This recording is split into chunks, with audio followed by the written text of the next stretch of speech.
How's it going, you guys? Calico here, and night one is complete. I hope everybody joined me last night in watching Peeping Tom, our first movie on the 31 Nights of Horror challenge list that we put out yesterday. The video, or not yesterday, 2 days ago. The video that we put out 2 days ago, talking about the 31 movies that we would be watching throughout this month.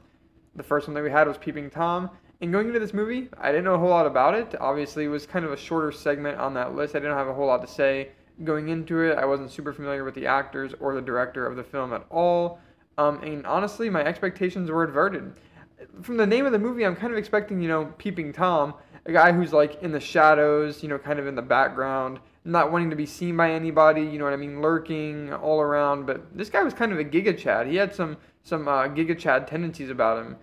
He's photographing women, he honestly talked to a lot of women in this movie. He was not lurking around much at all. He was very front and center, pulling biddies 24/7, honestly. The only way he was killing women is when he was pulling them. Now, instead of being a stalker slasher horror movie, which is really what I was expecting based off of the description of the movie, the plot synopsis that I had read, not the full plot synopsis, but just the brief plot synopsis that I had read, that's what I was expecting, a stalker slasher movie. Not at all. This really is more of a psychological horror movie, which makes sense for the time that it came out in 1960. You didn't really see a whole lot of in-your-face, just killing for the sake of killing horror movies, unless you're talking about like Hammer horror movies, which kind of started the whole killing for the sake of killing, violence for the sake of violence brand, the whole genre really, in a way. Not at all. This is a psychological horror movie. This goes into the mind, into the brain of somebody who has scopophilia, which is basically a sexual desire, a sexual disease, where you want to, look at pornography, you want to look at women who are dressed risque, escorts, women of the night, ladies of the night, stuff like that. Now, while he does have scopophilia, this is like an advanced level of scopophilia, where he feels the need to obviously kill the women that he's photographing, but then also every time that he kills somebody in the movie, you see him try to set the body up in some way where it's going to be found by somebody. And then obviously he's always there to try to catch it on film as well, so you can watch it later in the movie. Now, there are two major times that we really see this in the movie. Obviously, the first one, the first lady that he kills, he is right there front and center in the crowd of people that are kind of outside of the building waiting to see what's going on with this. The police are all gathered outside bringing somebody out. There's a big crowd of people out there, and he has his camera, his tripod set right there front and center, making sure he can get all on film, then bringing the body out in the red blanket. He can get everything on his film so he can take it back to his apartment, to his house later, and watch it to his lonesome. Something else I just wanted to point out that I noticed in this movie as I was watching it, what is it with psychopaths in movies enjoying milk, being base milk enjoyers? You know what I mean? You have this movie, A Clockwork Orange. You have Inglourious Bastards, the opening scene with the milk. You have There Will Be Blood with the milkshake, No Country for Old Men. What is it with psychopaths being based milk enjoyers? As a milk enjoyer myself, I just have to understand. What is the connection that I have with these people? I don't quite understand. And the second time in the movie that you really see him go out of his way to make sure that his killings are broadcasted and seen by the public is the second killing that he does in the movie, whenever he basically lures the girl into the kind of doesn't lure, but shoves her into the trunk. He's backing her up with his tripod blade. Kind of a cool weapon too that he has. Like the leg of his tripod has a blade on it. Kind of a cool horror movie killer weapon that I never would have thought of at all. But he kind of backed her up into the trunk, and then obviously the film crew of the movie find her in the trunk.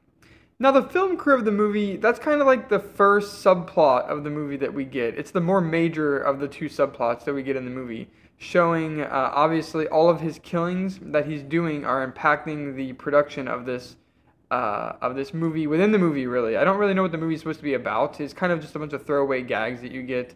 The director making offhand comments at the women actors of the movie, the actresses of the film. But the killings that he's doing in the movie are heavily impacting the production of the film. Obviously, they find the girl's dead body in the trunk, and then that kind of affects the lead actress for the rest of the movie. She can't commit to the rest of her role. She's consistently having flashbacks or PTSD to finding the dead body. The second subplot of the movie revolves around the redhead lady that you've probably seen in a couple of the clips that I've shown in the bottom of the video here. That's the love interest of the movie, and her mom is also kind of involved in the plot pretty heavily as well. Her mom is a blind lady, you end up finding out, and she lives in the room right below his film room where he's consistently watching all of his movies. So she's very keen, her senses are pretty high. She's consistently hearing him, flicking this thing on and off. She's wondering, what are these movies that you're always watching? Because she can't see what they are, obviously, because she's blind. She's trying to get a feel for the guy who is seeing her daughter, the love interest of him. And she's heavily skeptical of him. She says he has very quiet footsteps. Can't trust a man with quiet footsteps, she says. And overall, she just seems to think that he's a bit of a weirdo. Now, a little bit later in the movie, you get a scene between the mom and him, which is pretty strange. She comes up to his room.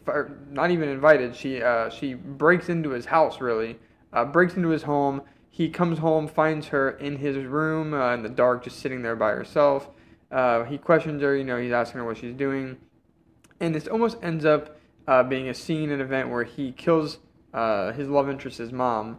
Doesn't end up being that. He basically tells her to kick rocks. And she's almost kind of into it, She tells him, hey, take another picture of me if you want, I won't say anything, shit. Go ahead and photograph me as much as you like, that type of shit.